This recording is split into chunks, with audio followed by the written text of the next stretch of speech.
Bom dia, gente. Tudo bem com vocês? Eu espero que sim.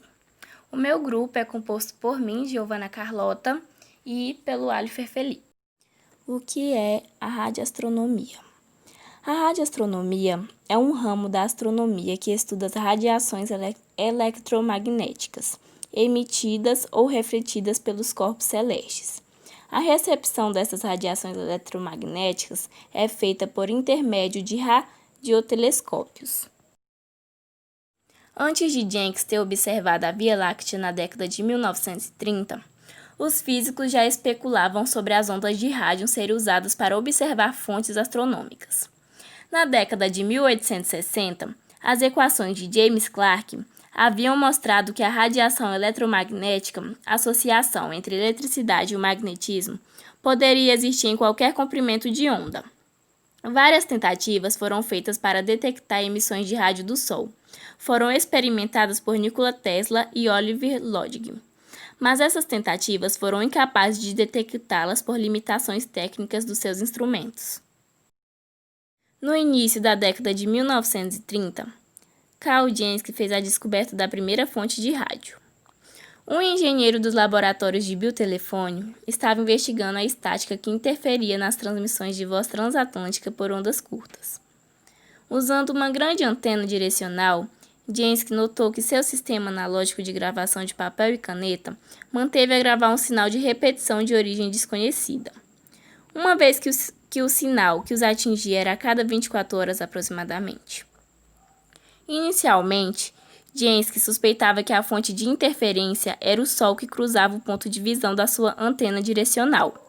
Continuou a análise que lhe mostrou que a fonte não seguia o ciclo diário de 24 horas do Sol exatamente, mas em vez disso, repetiu o ciclo de 23 horas e 56 minutos.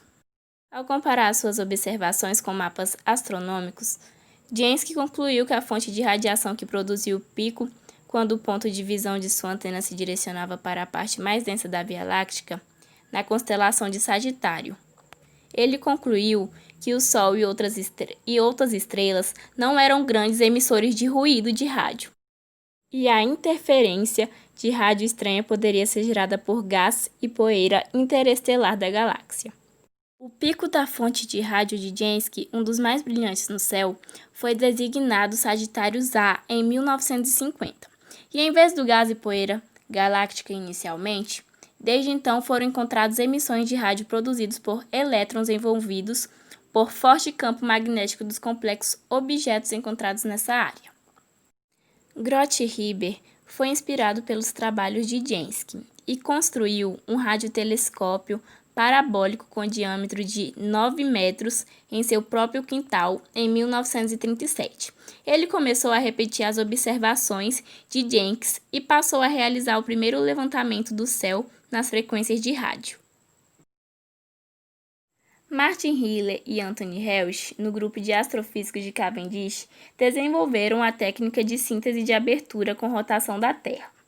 Durante o final dos anos 1960 e início dos anos 1970, como computadores, tornou-se capaz de lidar com a transformada de Fourier computacional.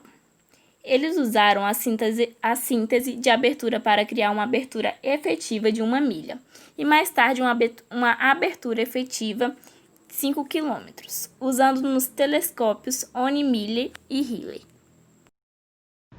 Jane Earth estudava as estruturas da galáxia a partir de estrelas e nebulosas. As distâncias não eram muito grandes, devido à absorção da radiação óptica pela poeira. Era necessário encontrar linhas em ondas de rádio. As linhas são necessárias porque permitem calcular a velocidade do material que as emite, através do efeito Doppler.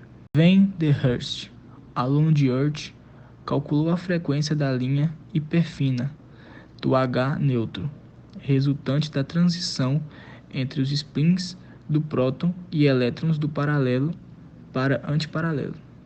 Radioastronomia moderna. Existem vários tipos de radiotelescópios, mas todos requerem uma área coletora grande e receptores sensíveis. São utilizados amplificadores, no caso de radiação contínua, uma banda de frequência larga. Devem ser colocados em lugares isolados para evitar interferências e altos, no caso de ondas milimétricas. Por que é importante a radioastronomia? A radiação não é absorvida pela poeira. Alguns processos físicos são detectados principalmente em ondas de rádio. Radiação síncrotron, produzida por elétrons girando em torno de um campo magnético. Alguns constituintes do universo só emitem em ondas de rádio. Átomos em nuvens frias, moléculas orgânicas e inorgânicas.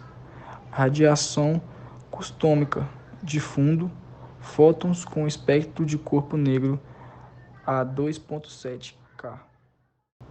A interferometria aumenta o poder de resolução de um telescópio, permitindo separar os objetos.